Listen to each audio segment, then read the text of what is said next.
tous et bienvenue à la salle Miramar pour une séance exceptionnelle de ce Cannes Série, une masterclass formidable, vous allez voir, avec deux invités d'exception eux aussi. Je vous demande de faire un triomphe et d'accueillir avec vos applaudissements Monsieur Marc Lévy.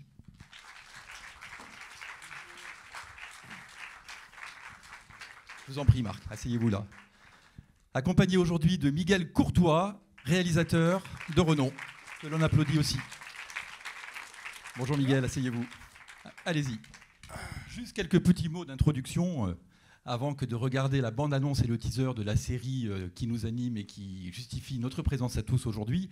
Est-il utile de vous présenter Marc Lévy, un auteur à succès français parmi les plus vendus dans le monde ? 50 millions d'exemplaires de ses romans sont vendus à travers le monde, imaginez un petit peu le succès. 22 romans depuis le début de votre écriture, on va dire, traduits en 49 langues. Ça montre un peu, ça situe le personnage. Et vraiment, c'est un honneur pour nous que de vous recevoir ici. Et vous allez nous raconter comment vous opérez aujourd'hui une autre partie aussi de votre carrière en tant que showrunner et scénariste, enfin en tout cas à l'écriture d'une série télévisée. Et Miguel Courtois, je crois que vous allez nous l'expliquer après, vous êtes ami, vous vous connaissez bien et vous êtes réalisateur. Vous avez déjà fait beaucoup de choses. Vous avez été prof de philo puis photographe de mode dans votre prime jeunesse, je crois. Vous êtes réalisateur, producteur, scénariste depuis 1986 avec un premier long métrage qui s'appelait Preuve d'amour, si je ne m'abuse. Vous êtes aussi très connu pour le film Opération E, cette histoire d'enfants otages des FARC en Colombie, qui vous a valu de nombreuses participations à des festivals et beaucoup de prix, je crois. Et puis, vous avez tourné de très nombreux documentaires, notamment sur les attentats du 11 mars dans la gare d'Atocha à Madrid, tristement célèbre et à la triste mémoire, mais également sur le roi Juan Carlos. Voilà un petit peu pour positionner nos invités du jour. Alors, on est là tous ensemble pour parler d'un roman de Marc Lévy, adapté pour les studios Canal pour une série télévisée. Et avant que de discuter avec nos invités et qu'ils nous racontent un petit peu la genèse de cette belle histoire, eh bien, je vous invite, et nous on va descendre, messieurs, si vous le voulez bien, 2 minutes, à regarder la bande-annonce de cette série. Messieurs, la place est à vous. Tout ceci est très alléchant. Je crois que vraiment, juste en regardant ces 4 minutes de bande-annonce, de teaser, comme on dit en anglais, ça nous donne très envie d'en savoir plus et d'aller plus loin. Et puis à vous, j'imagine, prochainement, en 2022 en tout cas, de découvrir cette série. Asseyez-vous, je vous en prie. Alors, on va parler de cette série, toutes ces choses qu'on ne s'est pas dites, issues d'un de vos romans, Marc Lévy, qui date de 2008, si je ne me trompe pas.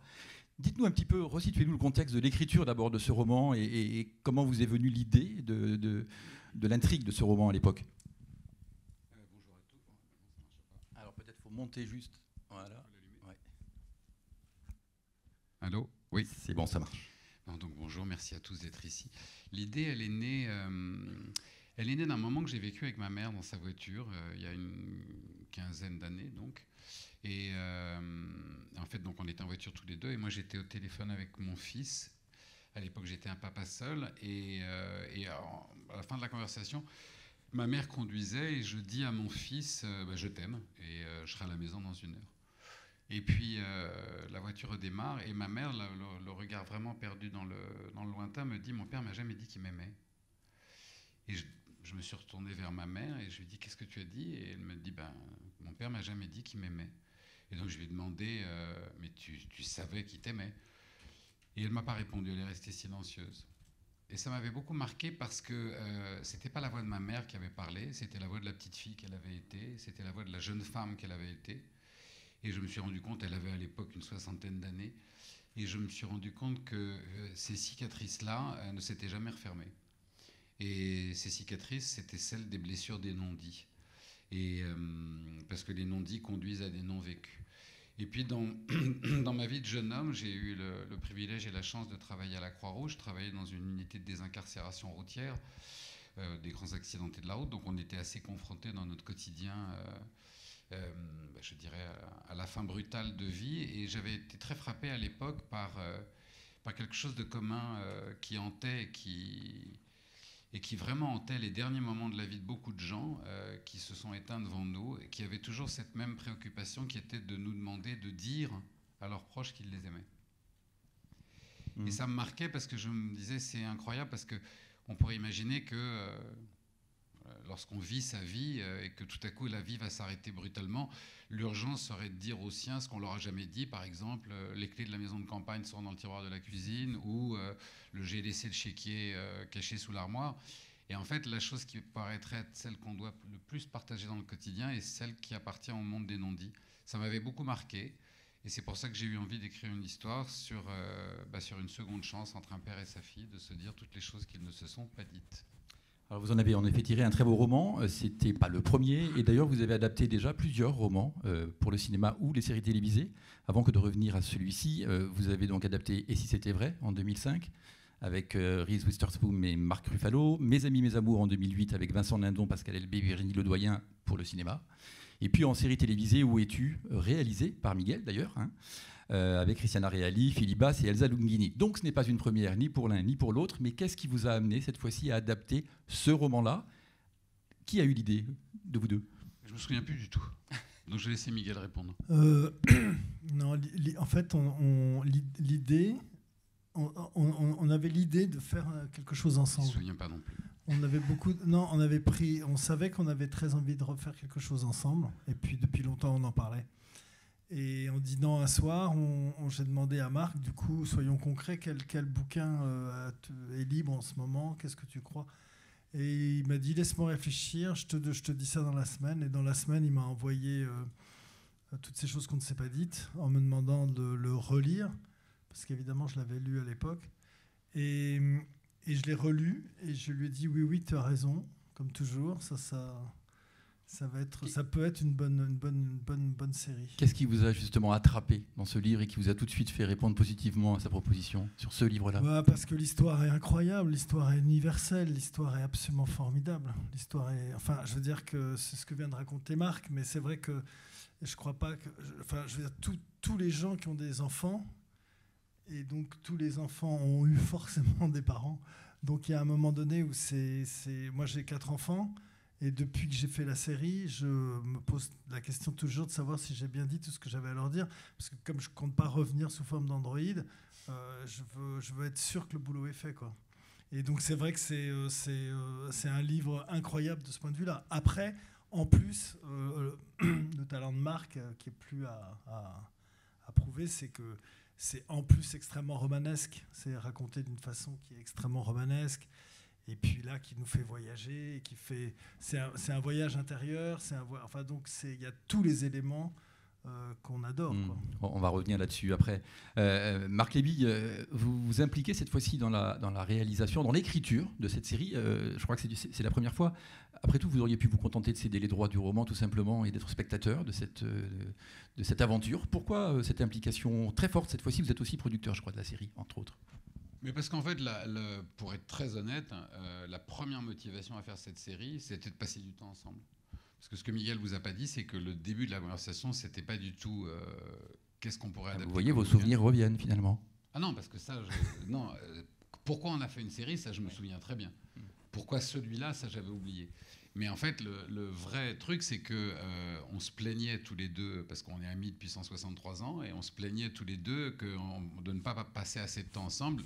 Lui me reprochait de vivre à New York, comme d'hab, et donc on s'est dit, mais en fait, le moment où on a passé le plus de temps ensemble, c'est quand on a fait Où es-tu. Donc la vraie envie, c'était de partager à nouveau quelque chose ensemble, un projet ensemble. Vraiment de faire des choses ensemble. Et donc Miguel a fait l'adaptation et il a fait la première version du scénario, il me l'a envoyé, et puis après le bonheur, c'était la partie de ping-pong. C'était moi j'ai apporté ma patte sur les dialogues, et puis je lui ai donné des idées sur les scènes, il m'en donnait d'autres.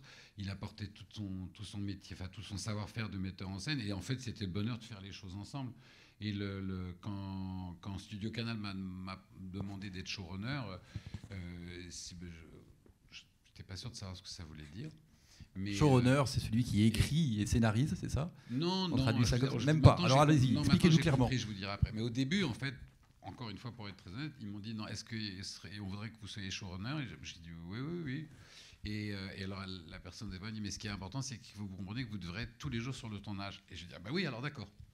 Ça vous donnait l'occasion d'être encore plus souvent avec Miguel. C'était le bonheur de faire ça. Alors après, j'ai compris, j'ai appris sur le tas. En fait, showrunner, c'est un métier, c'est absolument passionnant parce que comment vous êtes une petite main qui doit être utile à tout le monde sans jamais s'emparer du travail de quiconque, parce que vous travaillez avec des talents qui sont plus importants que le vôtre et plus spécialisés que le vôtre. Et en fait, je dirais, c'est un travail d'être là pour répondre aux doutes des uns et des autres, de servir d'agent de liaison entre les uns et les autres, d'être là à chaque fois que le metteur en scène a besoin de vous, mais de surtout pas être là quand il n'a pas besoin de vous. Et c'est vrai aussi pour les acteurs. Donc c'est un rôle à la fois de petite souris, mais en même temps je dirais, de gardien de l'intention de l'histoire, parce que la seule vigilance, c'est à un moment donné de dire à un tel ou à un tel, ah, attention, là, on s'écarte de l'idée. C'est une manière pour vous de garder la fidélité à l'œuvre initiale? Non, pas à l'œuvre initiale, parce que ça, je m'en fiche. De garder la fidélité à l'œuvre qu'on a décidé de faire tous ensemble. Parce que moi, il m'est arrivé tout seul dans l'écriture d'un roman d'être rappelé à l'ordre par mon éditeur, me disant, on est d'accord que le chapitre que tu viens d'écrire, tu t'écartes de l'histoire que tu m'as racontée. Du moment que tu en es conscient, c'est pas grave. Mais si tu n'en es pas conscient, il faut que tu en prennes conscience. Ça, c'est le grand bonheur de la collaboration. C'est toujours d'être lucide sur ce qu'on est en train de faire et de pas s'écarter. Donc voilà en gros à quoi sert un showrunner. Est-ce que c'est plus difficile d'écrire un roman que d'être showrunner? Ah oui. Pourquoi? Je dis oui. D'abord parce que vous travaillez tout seul. C'est le partage qui change non, tout. mais c'est pas que le partage. Comme je vous le disais, quand vous travaillez au sein d'une équipe, vous travaillez avec des talents. Et donc vous s'appuyez sur le talent des autres, c'est ça en fait. Non, mais vous pouvez surtout construire avec le talent des autres. Alors que dans l'écriture, évidemment, il y a un rôle très important joué par l'éditeur, mais il n'empêche que vous pouvez pas. Si dans l'écriture, au moment où vous écrivez un dialogue, vous commencez à discuter à haute voix avec le personnage de votre roman, vous êtes à un degré de schizophrénie très avancé. Donc voilà, vous pouvez pas débattre. Alors que là, au moment d'une scène, on pouvait débattre avec Miguel de l'intention de l'acteur, ou l'acteur lui-même réagissait. Donc vous travaillez avec d'autres talents. Ça, c'est passionnant.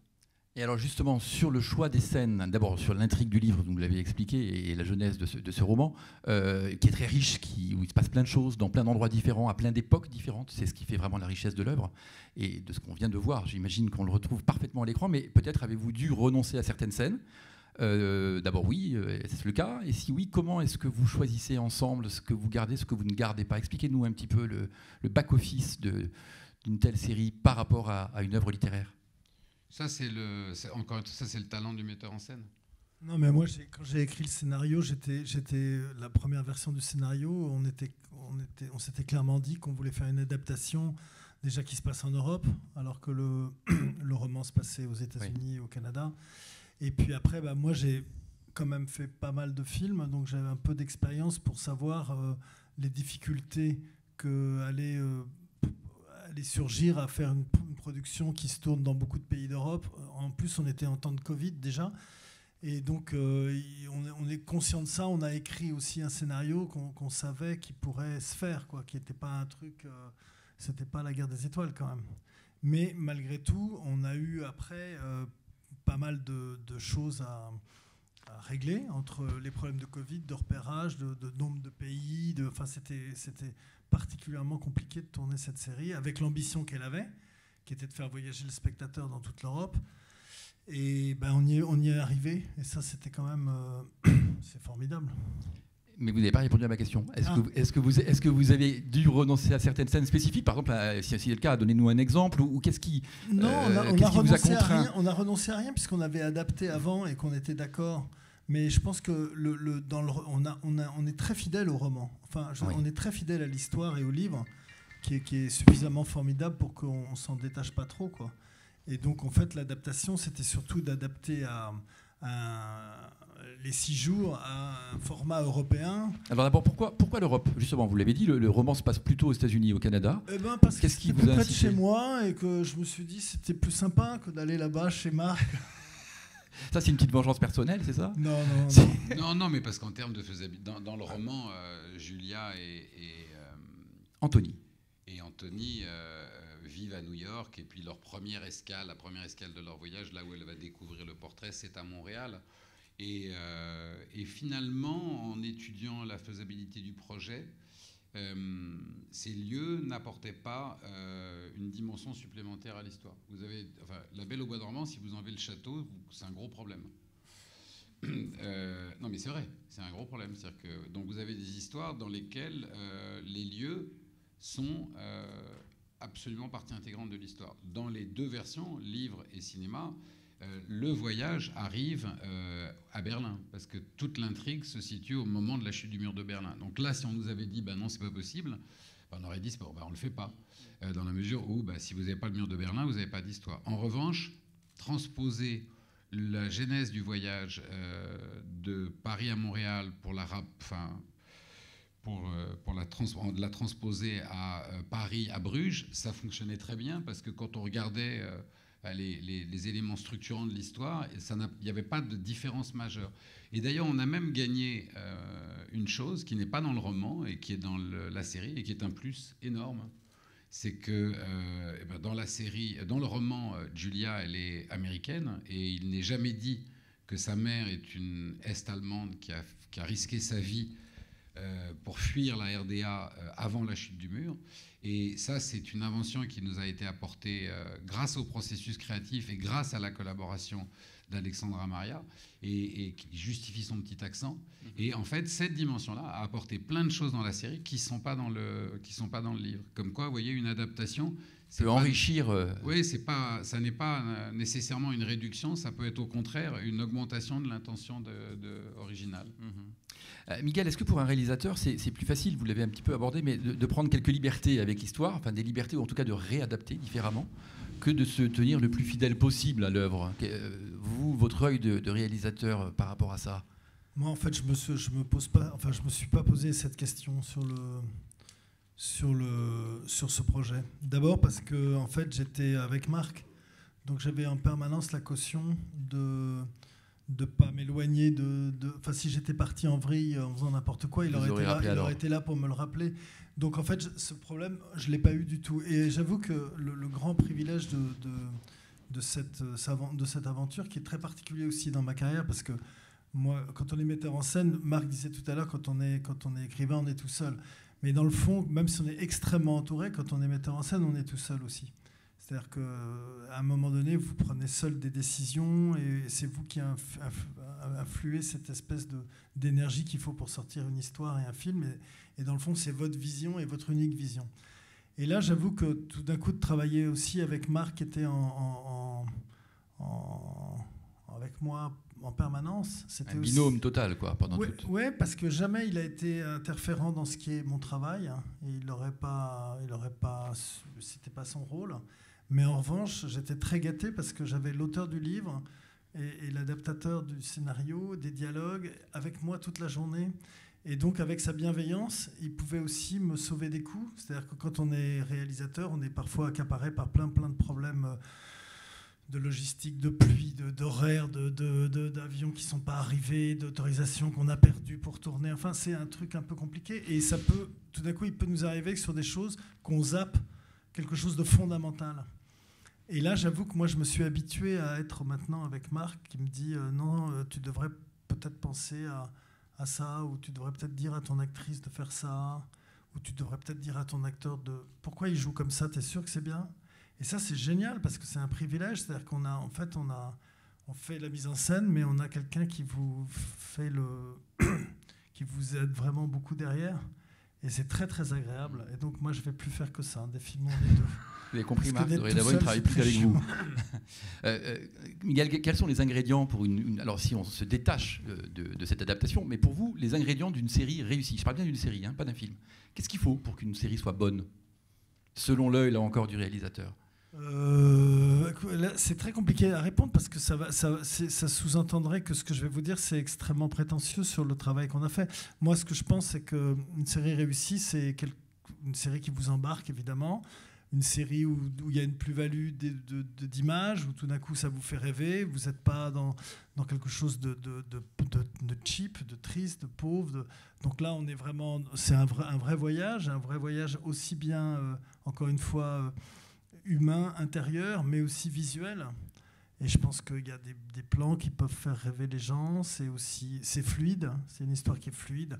Et puis c'est une histoire qui parle à tout le monde, comme l'a dit Marc aussi tout à l'heure, où chacun peut se retrouver aussi un peu dans l'histoire. C'est une histoire totalement universelle et qui en même temps, par les temps qui courent, et moi c'est pour ça que j'ai adoré faire cette série, parce que j'ai eu l'occasion dans ma vie de faire des films plutôt parfois très noirs ou très durs, sur des choses un peu politiques, sur des choses, sur des drames, ou vous l'avez rappelé tout à l'heure, sur des documentaires un peu très violents. Et là, c'est vrai que c'était une joie de faire un film où tout d'un coup, il n'y avait pas d'assassin, pas de meurtre, c'est vrai que c'est quand même, on n'est que sur de l'humain, que sur une relation entre des personnages. On est dans la comédie quand même souvent. Oui, parce que dans les livres de Marc, il y a de l'humour, et donc c'est un humour que vous avez réussi à retracer à l'écran aussi. Oui, c'est drôle. Moi, je pense qu'on se marre souvent, et surtout, on se marre à des moments où peut-être on ne devrait pas. Et ça, je trouve que c'est ce qui est le plus réussi dans la série, c'est ce côté qu'au moment où on croit qu'on va pleurer ou qu'on a envie de pleurer, on va sourire et vice-versa. Et ce ton-là qu'on a réussi avec Marc à inventer sur cette série, moi, je pense que c'est ça dont je suis assez fier, en tout cas. Je suis un peu l'avocat du diable, mais il est assez de tradition, sûrement idiote, que les séries, les romans adaptés au cinéma ou en séries télévisées ne sont pas toujours très bien accueillis. Alors je ne parle pas du public, mais par les critiques. Vous allez me dire, les critiques, on s'en fiche, c'est le public qui paie et qui nous soutient, c'est vrai. Mais comment est-ce qu'on explique ça? Pourquoi est-ce qu'on a toujours ce sentiment, ou parfois ce sentiment, que finalement le livre était mieux que le film? D'abord, moi, je ne sais pas si c'est vrai. Alors je ne parle pas du vôtre, on ne l'a pas encore vu. Non, mais même dans le cas d'une autre, moi, par exemple, je peux vous dire qu'il y a quelque chose qui m'a bouleversé, c'est quand Marc a vu la série, moi j'étais quand même dans mes petits souliers, et qu'à la fin il m'a dit que notre série était mieux que son livre. Un beau compliment. Moi à ce moment-là j'étais content, je me suis dit maintenant il peut se passer n'importe quoi, c'est pas grave. Allez-y. En fait, la question que vous posez, c'est sur la réaction critique. Ouais. Et je crois qu'en fait ça tient à deux choses. La première, qui est la plus importante, c'est que une adaptation au cinéma est par essence et très généralement une contraction de l'histoire. Une adaptation d'un bouquin en série ou la quasi-totalité de l'histoire, voire même une extension de l'histoire, une expansion de l'histoire. Et ça, c'est lié à une question de format qui est très simple. C'est qu'un scénario de long métrage, ça fait 90 pages. Un roman, ça en fait entre 300 et 600. Petite parenthèse, on n'a pas dit que la série en question, ce sont 10 épisodes de 30 minutes chacun. Oui. C'est ça. Enfin, en général, de tout temps, une série, c'est autant de pages, sinon plus de pages que dans un roman. Ce qui laisse, hormis les contraintes budgétaires qui peuvent imposer des coupes dans une histoire, parce que ça coûte trop cher de le faire, ce qui laisse beaucoup plus de place à, je dirais, un mariage des rythmes.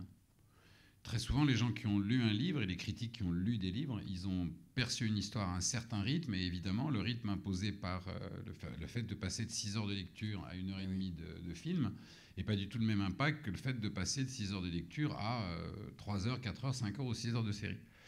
Mais la deuxième chose, c'est que une adaptation fidèle, en fait, elle ne repose pas sur le respect de l'histoire, parce que finalement, le lecteur et le spectateur s'en fichent. Je crois que la clé de voûte, c'est est-ce que dans le film, on a embauché, j'allais le dire volontairement, les acteurs du livre. Okay.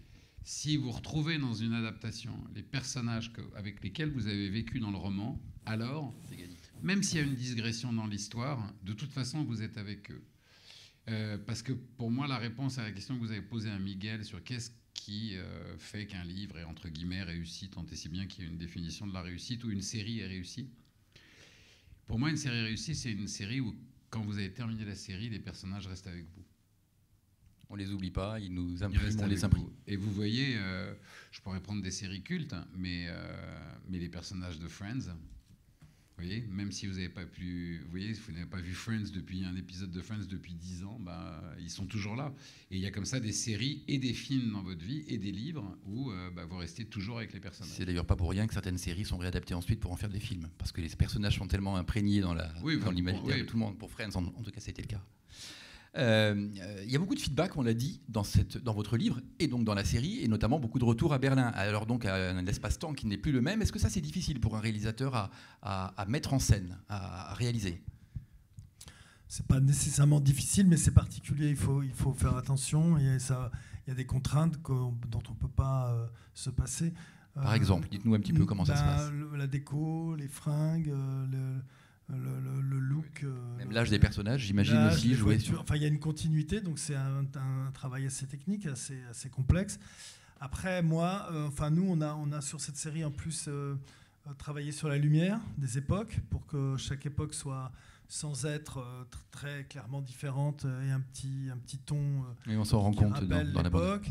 Après, il y a aussi toute la correspondance des âges des acteurs, c'est-à-dire on ne peut pas prendre une petite actrice brune pour jouer Alexandra Maria Lara jeune, donc on est obligé aussi de... Enfin voilà, c'est énormément de contraintes qu'on est obligé de prendre en compte pour qu'à l'arrivée, le spectateur y croit. Donc ça, c'est vrai que c'est un travail particulier. Alors, est-ce que les personnages initiaux du roman ont évolué? Vous l'avez un tout petit peu évoqué avec Alexandra Maria et cette ascendance est-allemande. À travers la réadaptation, est-ce que vous avez fait bouger un petit peu vos personnages? Anthony, non. Je crois que Michel est donc très Anthony, fidèle. c'est le papa, pour ceux qui n'auraient pas, mais je suis sûr qu'il n'y en a pas lu le roman. Alexandra, oui, parce qu'elle s'est imprégnée de cette culture est-allemande et de ce qui a été apporté en plus dans la série. C'est-à-dire que ce voyage qu'elle entreprend dans le livre, elle l'entreprend uniquement finalement parce qu'elle est jeune au moment de la chute du mur de Berlin, parce qu'elle étouffe et parce qu'il y a cet appel de la liberté et cet appel de l'espoir et de la promesse de liberté. Et c'est ça qui va l'entraîner. Alors dans le livre, c'est très documenté, c'est-à-dire qu'on est beaucoup plus long sur la jeunesse de Julia, son indépendance, comment elle acquiert son indépendance. Elle vit déjà en étrangère en France, puisqu'elle a fui son père volontairement, elle s'est éloignée de lui, très éloignée de lui. Elle a quitté l'Amérique, elle est aux Beaux-Arts à Paris. Pour elle, c'est un renouveau, c'est une vie, et c'est une vie bohème. Et donc ça, c'est très développé dans le livre. Et au moment où elle entend parler de la chute du mur de Berlin, elle est très proactive dans l'organisation de ce voyage. Et puis... mais dans la série, on n'a pas eu envie de tout ça et on est allé directement au fait qu'elle est la fille d'une réfugiée est-allemande. Et donc, dans son envie d'aller voir la chute du mur de Berlin, il y a évidemment un héritage maternel très fort. Et il y a une revanche. Elle veut assister à ça pour des raisons. Et c'est très fort dans la série parce que c'est pas expliqué, c'est ressenti. Et c'est juste dit par une petite phrase...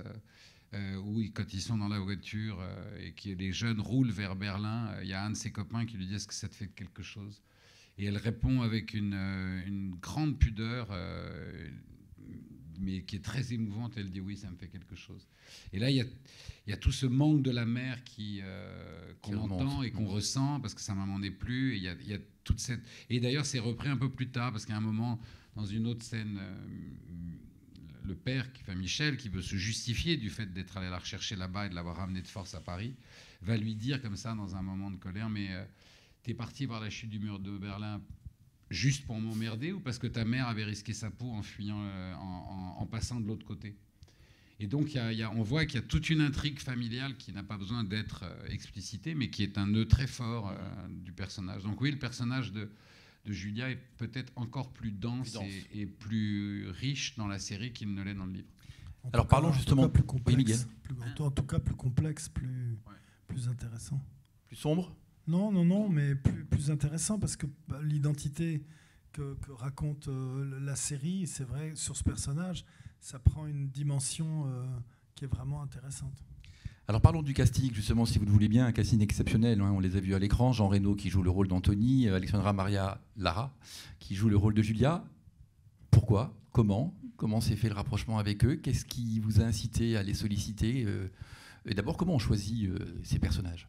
Alexandra, c'est Miguel, et Jean, c'est moi, si je peux me permettre. Oui, c'est vrai, alors je peux rien dire. Et Jean, pour moi, c'était une évidence, parce que... il y avait deux choses qui faisaient que je pensais vraiment à lui, l'acteur et l'homme. Vous connaissiez? Oui. Et l'acteur, évidemment, qui est un immense acteur, mais les valeurs portées par l'homme et sa vraie pudeur et l'importance chez lui du lien de filiation, du propre rapport à son père, de son rapport à la vie en général. et surtout des valeurs humaines qui portent en lui. Et donc, il y a une forme une extrême pudeur, une très grande discrétion, une grande fragilité derrière une force apparente. Et voilà, et c'est un homme qui me touche et que j'aime profondément. Et je me suis tout de suite dit, mais s'il le faisait, ce serait formidable. Il a accepté rapidement ? Oui, il a accepté. Moi, j'avais très peur, en fait, qu'il accepte. Parce que je savais que le rôle allait aussi le déranger beaucoup. Secouer un peu. Et je me suis dit, j'espère que... Il le dit d'ailleurs dans la bande-annonce. Hein. Oui. Il le dit très bien que ça remue chez lui aussi des histoires, des sentiments. Mais j'avais très peur qu'il m'en veuille après. Même pendant... Oui, enfin... Mais en même temps, c'était ça qui était vraiment passionnant. C'était de dire... C'était je sais pas... Donc voilà. Et puis, Alexandra Maria, je vais passer la parole à Miguel, parce que c'est lui qui a eu cette idée brillante. Non, mais en fait, sur tous les films, on cherche les acteurs idéaux. Et donc, à partir du moment où on avait Jean, déjà, on avait fait la moitié du chemin. Donc, il fallait trouver une actrice qui soit un peu internationale, parce que c'était l'envie. Moi, j'avais très envie de travailler avec cette actrice depuis longtemps. Et là, je me suis dit, c'était une occasion. Elle avait l'âge du rôle, elle avait la beauté, pour moi, c'était elle. Et puis, il se trouve qu'elle était libre, qu'elle a eu envie de le faire tout de suite. Et donc, quand les choses se passent aussi facilement, il faut pas bouder son plaisir, je peux vous dire. Ils avaient travaillé ensemble déjà, les deux, ou pas du tout ? Jamais. L'osmose, c'est... Il s'aimait énormément. Jean connaissait le travail d'Alexandra et il avait beaucoup d'admiration pour elle. Elle était absolument fan de Jean. D'ailleurs, ce qui a été incroyable à voir, c'est l'alchimie qui s'est créée entre eux le jour de la rencontre, pendant les répétitions, mais tout de suite. Et on ne pouvait pas imaginer qu'ils n'étaient pas père et fille. Parce que ça durait au-delà du... C'était naturel, en fait. Non, mais on aurait pu imaginer qu'une fois les scènes tournées, chacun allait dans sa loge. Et moi, je me souviens, on a commencé le tournage... on a commencé à Biarritz, mais dès qu'on est arrivé à Paris... je les retrouvais en train de dîner tous les deux et d'avoir des conversations.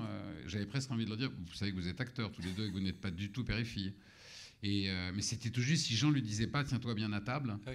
Ou elle lui disait pas tiens-toi droit. Et c'était vraiment drôle à voir parce qu'ils ont eu ce rapport pendant tout le tournage. Et ça, c'était assez touchant et assez joyeux. Ouais, c'est une belle expérience pour les deux. Le troisième acteur phare de votre série, c'est Alex Brandemühl, qui joue le rôle de Thomas, hein, qui est l'amant disparu, le premier amour de Julia. Un petit mot sur lui aussi ? Alex, c'est un acteur que moi, j'adore, que je connaissais. On avait un projet de cinéma ensemble il y a quelques années qui ne s'est pas fait. C'était à cette occasion qu'on s'était rencontrés, beaucoup vus. Et puis là, immédiatement, j'ai pensé à lui parce que quelqu'un qui puisse être allemand, crédible... et en même temps avoir toutes les raisons qui ont fait que pour moi c'était l'acteur candidat naturel. Et il nous a dit oui aussi tout de suite, donc là aussi on a eu beaucoup de chance. Il était libre, on a eu beaucoup de chance. Il a plu à Marc, on a eu beaucoup de chance.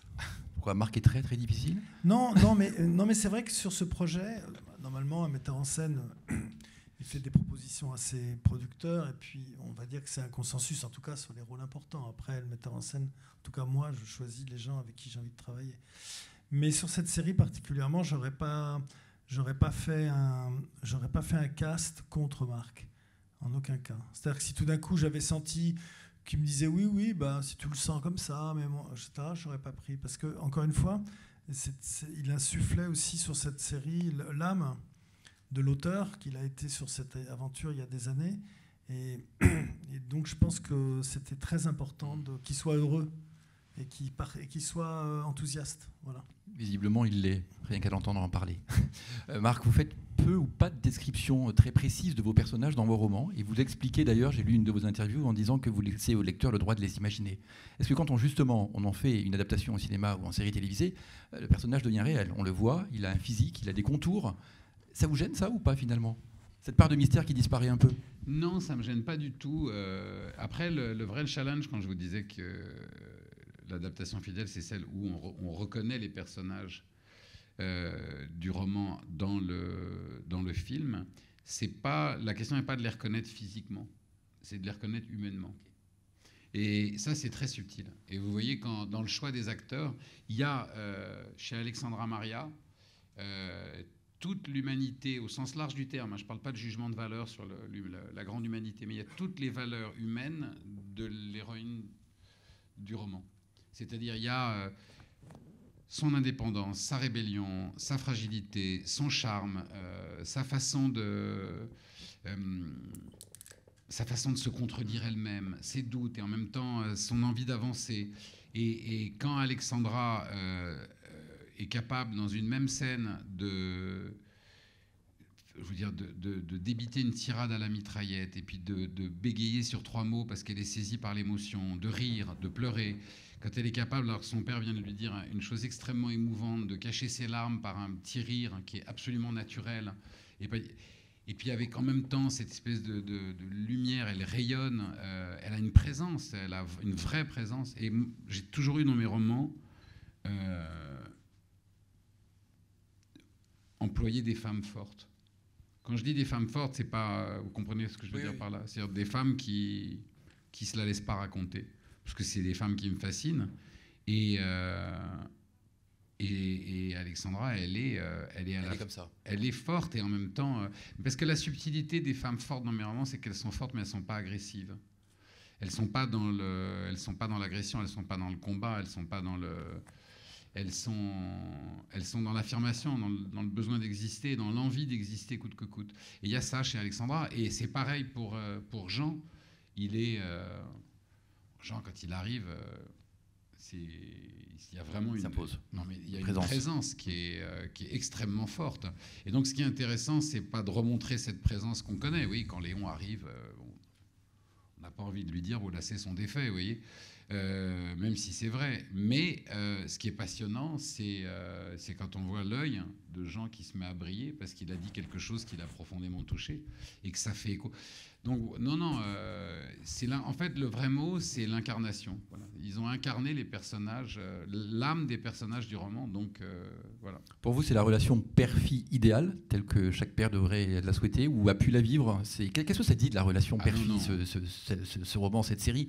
Quand on lit le roman, effectivement, on est tétanisé au début parce qu'on se dit ils n'arriveront jamais à communiquer, ils ne se diront jamais ces choses qui ne se sont pas dites, et puis finalement, et sans spoiler, on découvre qu'ils ont beaucoup de choses à se dire. Mais c'est en fait ce qui est touchant dans la série. Je ne vais pas parler du livre, ce serait prétentieux. C'est qu'en fait c'est un voyage dans le monde de la pudeur. Et c'est ça le travail remarquable qui a été fait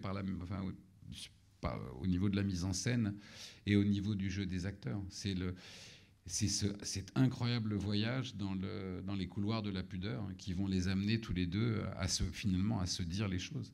Il y a une scène, je ne veux pas du tout faire d'effet spoiler, mais moi, il y a une scène qui est presque à la fin, où à chaque fois que je la revois, moi, je pense à mon père et j'ai une montée de larmes. Je ne peux pas m'empêcher. Pourtant, je peux vous dire que je l'ai bouffé, cette scène. Je l'ai vue.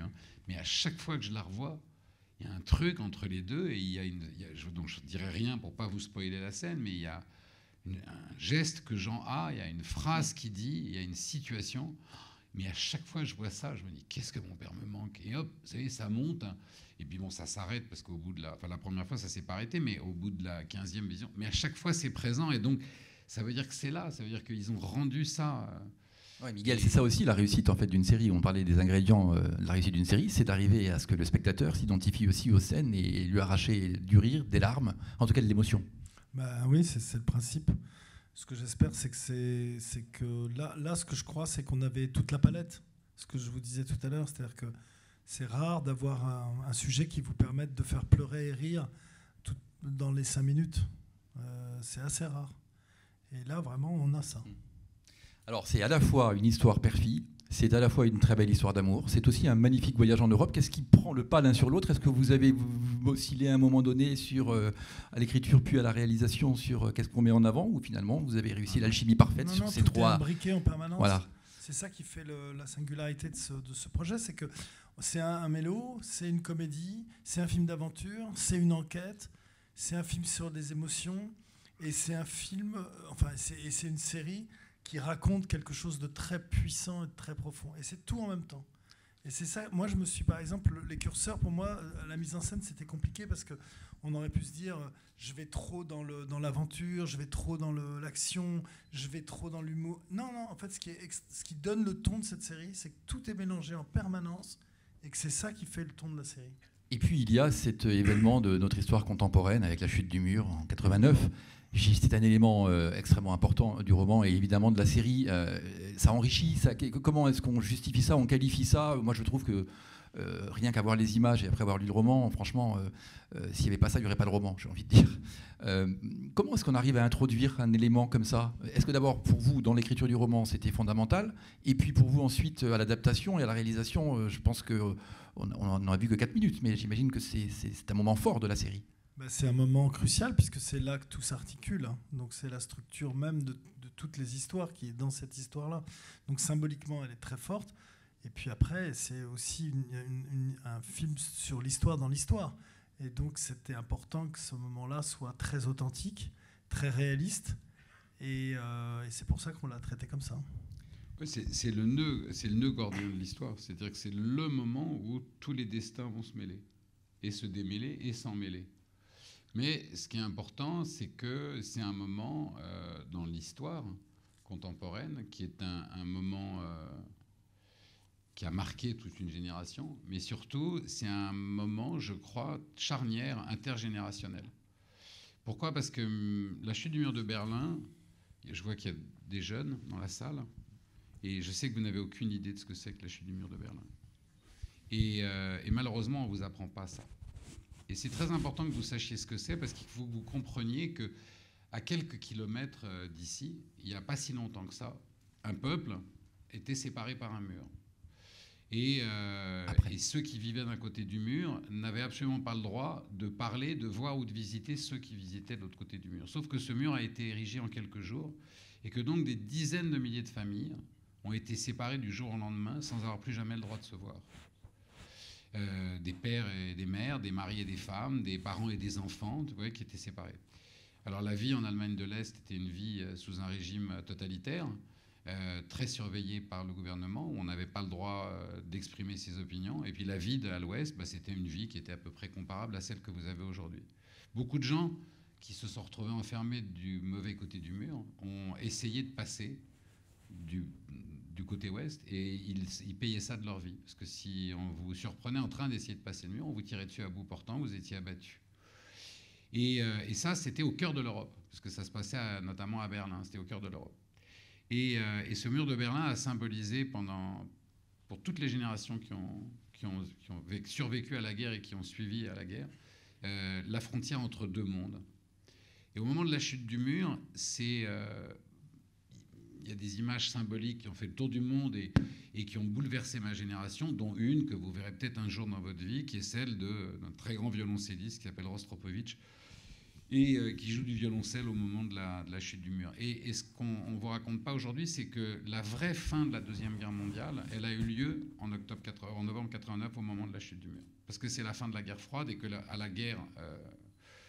la Grande Guerre a suivi cette guerre froide. Et c'est un moment crucial dans notre histoire, parce que c'est un moment où la jeunesse prend le pouvoir sur les vieux schnocks. Et la jeunesse prend le pouvoir avec un espoir de liberté et une promesse de plus jamais ça. Là où notre génération a une responsabilité terrible, c'est qu'on n'a pas tenu cette promesse, et que depuis, les libertés ont régressé. Depuis, les murs se sont réérigés. Et depuis, on a laissé énormément d'autocratie reprendre le pouvoir et rediriger les peuples. C'est ce qui est en train de se passer en Hongrie, c'est ce qui est en train de se passer en Pologne, au sein même de notre Europe, où des dictatures sanguinaires se sont installées. C'est ce qui se passe évidemment en Russie. Et il n'y a plus aujourd'hui que 25% de la population mondiale qui vit en démocratie, ce qui est vraiment très peu. Donc je vous raconte tout ça pour vous dire que cette série, elle tourne autour de ça, c'est-à-dire que le destin de Julia, la volonté de Julia d'être une femme libre et d'être une femme à part entière, elle passe par cet espoir de liberté qui était très important. Et je trouvais que c'était, dans les choix qui nous ont amenés à faire cette série, il y avait vraiment l'envie de raconter ça, c'est-à-dire de rappeler ça en disant, souvenez-vous, Voilà, souvenez-vous de cette promesse de liberté et qu'est-ce qu'on en a fait et quand est-ce qu'on va se réveiller. Magnifique leçon d'histoire de Marc Lévy. Merci. Non, mais si, c'est une belle leçon d'histoire pour tous nos jeunes qui sont devant, accessoirement. Et justement, petit bien, on entend dans la bande-annonce cette chanson que ma génération a bien connue, Neun und neunzig Luftballons, excusez-moi mon allemand, de la chanteuse Nena, qui est un peu symbolique de cette époque de la chute du mur. C'est la bande originale de la série ou pas du tout? Elle intervient juste comme ça? Non, elle intervient. Ok. Parce que je me suis posé la question, vu que c'est vraiment symbolique quand même de cette époque. D'accord. Il nous reste très peu de temps, donc je vais vous donner la parole pour 2 ou 3 questions avant de libérer nos invités. Juste quelques petites questions courtes, et je vous demande d'y répondre rapidement. Combien de jours de tournage sur cette série? 400 et quelques ans. Tout est en boîte? Subjectivement, on a commencé le 14 mai, on a terminé le 6 août. Mais est-ce que c'est dû aux problématiques du Covid ou c'était le temps normal de toute façon? 60 jours de tournage. 60 jours de tournage, d'accord. La date de sortie de la série, c'est pour 2022, on en sait un peu plus Non, ça va être évidemment en 2022, mais on ne connaît pas encore la date. Alors peut-être pendant Cannes Série 2022, ce serait bien.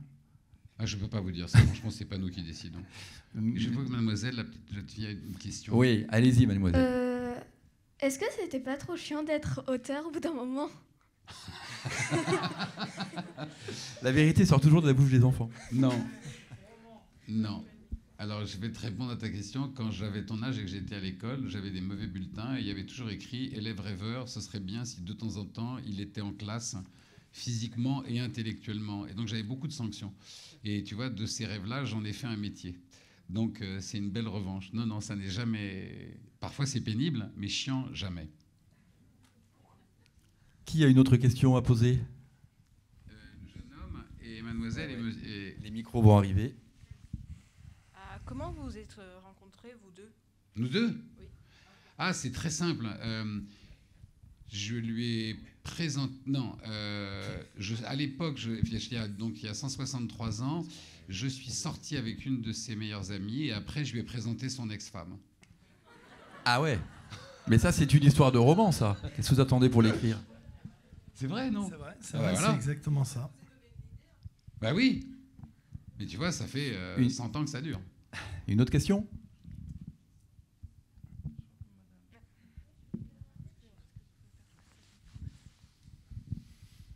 Bonjour. Du coup, j'avais une question. C'est à force de suivre Miguel dans ses aventures, de le suivre dans les films avec les adaptations, est-ce que vous avez imaginé un jour, du coup, ma question est pour Monsieur Lévy, passer derrière la caméra en tant que réalisateur? Et du coup, j'ai une autre question. C'est, du coup, est-ce que vous avez imaginé un jour être juste scénariste, ne pas passer par un roman? C'est une bonne question. Alors, non et oui. Donc, passer derrière la caméra, non. Alors, c'est d'abord parce que, si vous voulez, je vous dirais très simplement que je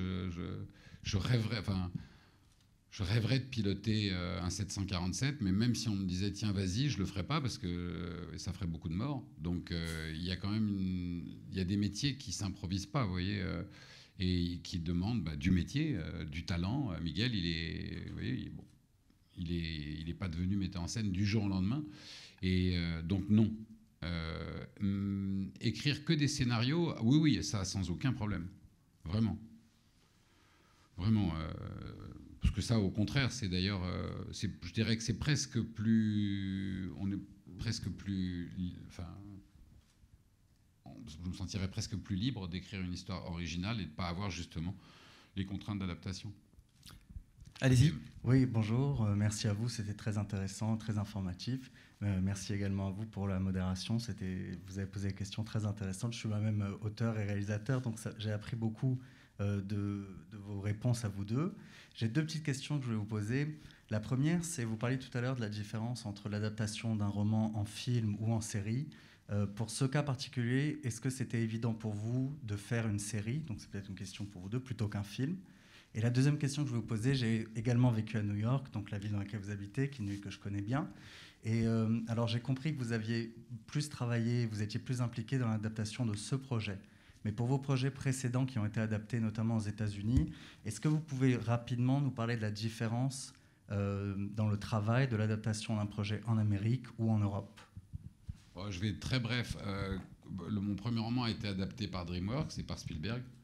Et donc, ma participation a consisté à aller visiter le décor au milieu du tournage.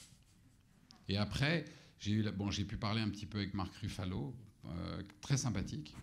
Après, j'ai voulu aller parler à Reese Witherspoon. Il m'a dit, écoute, elle est un peu dure en période de tournage, donc évite. Mais elle était là, alors je suis allé quand même la voir, je ne pouvais pas m'en empêcher. Et j'ai parlé une demi-heure avec elle. C'était vraiment un amour. Et après, je suis revenu voir Mark Ruffalo et je lui ai dit, elle est super sympa. Et il m'a dit, oui, mais ça fait une demi-heure que tu parles avec sa doublure. Et voilà. Et après, je suis reparti, mais absolument émerveillé, parce que j'avais vu Non, ce qui m'avait fasciné, c'est que quand j'étais entré dans l'appartement de San Francisco, l'appartement était exactement ce que j'avais imaginé dans mon roman. Et comme il ne m'avait pas du tout consulté, je me suis dit, putain, j'ai vraiment de la chance. Donc, mais bon, voilà, c'est tout. Après, Où es-tu ? On a fait... J'étais beaucoup moins là, mais j'étais un peu là quand même. Et c'était vraiment... En plus, c'était en République dominicaine. Enfin, c'était magique comme ambiance. Et puis, après, sur Mes amis, mes amours, je passais de temps en temps sur le tournage, mais je restais très à distance. Je voulais surtout pas prendre de place sur le tournage. Et donc, j'ai été très, très, très éloigné. Voilà les 4 expériences. Une dernière question, je crois, à gauche. Allez-y, mademoiselle.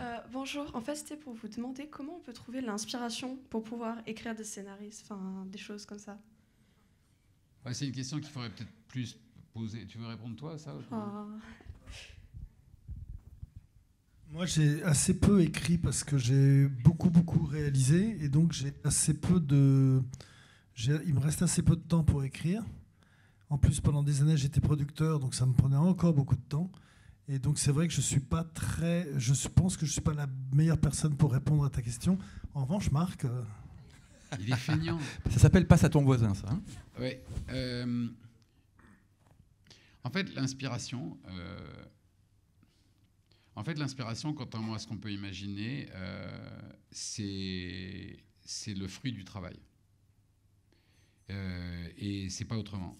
C'est-à-dire qu'il arrive dans la vie qu'on trouve quelque chose qu'on ne cherchait pas, mais la plupart du temps, si on trouve quelque chose, c'est quand même parce qu'on a passé beaucoup de temps à le chercher. Et l'inspiration, c'est vraiment le fruit d'un travail, qui commence par un travail d'observation et d'écoute. Moi, mon inspiration, je l'ai toujours trouvée dans les petites choses de la vie. Et je le répète à chaque fois parce qu'elles ne sont pas petites du tout. Les petites choses de la vie, c'est exactement ce qui fabrique la vie. Les grandes choses de la vie, elles nous marquent, mais la vie, elle est faite des tas de petites choses. Et donc, le fait d'observer les gens, d'écouter les gens. Moi, par exemple, il y a un jeu que je faisais depuis... Enfin, tout gosse, dans notre enfance, on avait beaucoup moins de distractions que maintenant. Il n'y avait pas Internet, il n'y avait pas tout ça, donc on s'ennuyait beaucoup. Et donc, il y avait l'obligation de transformer l'ennui, parce que c'était insupportable, l'ennui. Et le meilleur moyen de le transformer, c'était l'imagination. Donc, par exemple, si vous voulez cultiver votre imagination, la première chose que je vous conseille de faire, c'est vous fermez votre compte Facebook et Instagram, et TikTok et Schmick-Schmock. Vous voyez, vous coupez votre portable. Et là, déjà, vous allez gagner 4 heures d'inspiration par jour.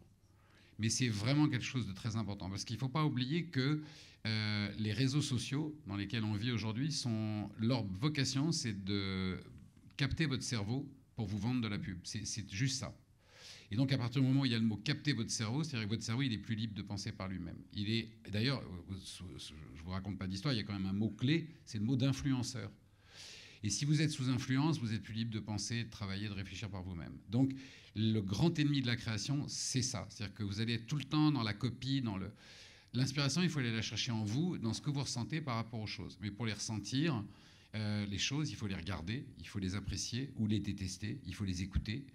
Et l'inspiration, elle vient de la lecture, beaucoup. Moi, j'ai eu énormément de livres qui sont nés de la lecture d'un article, par exemple. Parce que c'est en lisant une histoire, un de mes romans qui s'appelle L'horizon à l'envers, j'ai lu un article sur l'histoire d'une jeune femme dans le New York Times, et à la fin de cet article, je suis monté dans mon bureau et je me suis mis à écrire le roman, qui n'était pas du tout la copie conforme de cet article, mais elle était née de la lecture. Vous voyez, mon héroïne, son histoire était née de la lecture de cet article. Donc, l'inspiration, vous allez la trouver dans la façon dont vous allez, vous imprégner de la vie qui vous entoure et la réinventer à votre façon. Faites un jeu qui, vous allez voir, en plus, c'est un jeu vachement plus passionnant qu'Instagram. Vous vous installez à une terrasse de café, vous chopez n'importe quelle personne ou 2 personnes qui sont un peu trop loin pour que vous entendiez ce qu'elles disent, mais qui sont en train de parler. Et sur un cahier, vous écrivez leur dialogue, vous refaites leur conversation, au fur et à mesure que vous voyez leurs expressions. Et si vous faites ça avec des copains, vous allez voir que vous allez vous prendre des fous rires énormes, parce que tout à coup, vous allez libre de leur faire dire n'importe quoi. Par exemple, vous prenez un couple de personnes, je ne dis pas ça pour choquer, mais vous prenez un couple de personnes très âgées, et vous leur donnez des paroles de jeux de séduction sexuelle d'adolescents. Oui, et tout de suite, ça devient... vous allez voir, vous allez vraiment vous marrer. Vous prenez un monsieur qui a l'âge de Miguel, et auquel vous additionnez mon âge, vous voyez, et puis et vous lui faites tenir des propos d'ado en disant, vous voyez... qu'est-ce que tu as de belles lèvres, ou j'adore tes yeux. Et tout de suite, ça devient une histoire. Vous voyez, un moment banal devient une histoire. Faites ça, et vous le faites dans... Moi, il m'est arrivé de faire ça. Un jour, j'ai eu avec mon éditeur correcteur, on était à New York, et on s'est amusé. Il y avait 2 chiens. Un basset artésien et une espèce de bulldog qui était à côté, qui était dans la rue... et qui avait été accroché à un réverbère. Et on a fait une conversation entre les deux avec mon éditeur. Voilà, c'est une façon de travailler. Marc, merci infiniment. On va s'arrêter là pour aujourd'hui. Je crois qu'on pourrait parler encore des heures tous ensemble. Merci, on peut les applaudir très fort. Et je précise, d'abord, on souhaite bonne chance à cette série, on sera tous spectateurs dès lors qu'elle sortira, bien sûr, sur les écrans. Et accessoirement, si vous voulez poursuivre la discussion, ou en tout cas continuer à suivre les traces de Marc Lévy, vous pouvez aller jusqu'à la FNAC, jusqu'à 17h30. Vous avez une séance de dédicace, cher Marc, ne l'oubliez pas, sur votre dernier livre, Le crépuscule des fauves. Voilà, merci à tous et bonne fin de journée.